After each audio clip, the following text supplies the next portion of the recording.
Let's get reaction to this growing royal photo scandal in the company of renowned royal expert Richard Fitzwilliams. Richard, has this photo drama permanently damaged the reputation of the royal family?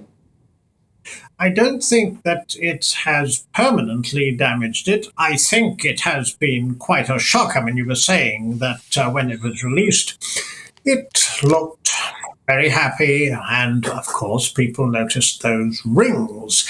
But apart from that, I bought it. I thought it was marvellous, and I thought at least we now had proof that Catherine is, well, looked pretty dynamic to me. All the children did, and the trouble was they looked a bit too dynamic, because we discover, certainly when it comes to their clothing, that there have been, and they were made, these edits, these changes. Now, the problem with this photograph and the background to it, and, you know, we will move on, as you've been mentioning, there are credibility questions, the question of truth, but the way to handle, I think, the sensible way to handle the undoubtedly serious, she was in hospital almost exactly 2 weeks and abdominal surgery, or well, it must have been major, and she will be resuming public duties on medical advice, which we assume occurs after Easter.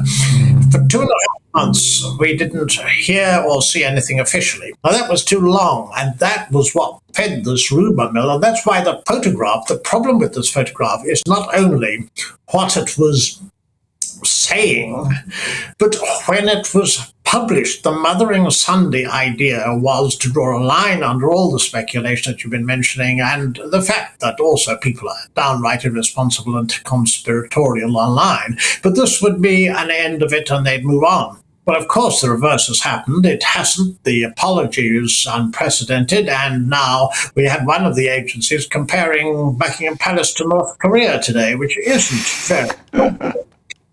I have to say that the problem also with this, it's as a scandal, as an example of how not to do public relations, all of that, yes. But it was a I believe, perfectly innocent handling of it in an amateur way that led to this crisis, which would never have happened. Of course it shouldn't have. And the PR at Kensington Palace didn't spot it. The sense of public relations, the sense of drift over this, to the extent that there was a brief sighting, I hate to use the word because it makes one feel that one's stalking someone, of when in Dhaka later that day, and it appeared to me that they were over-responding, that she might perhaps make an appearance in a few days or perhaps a week or so.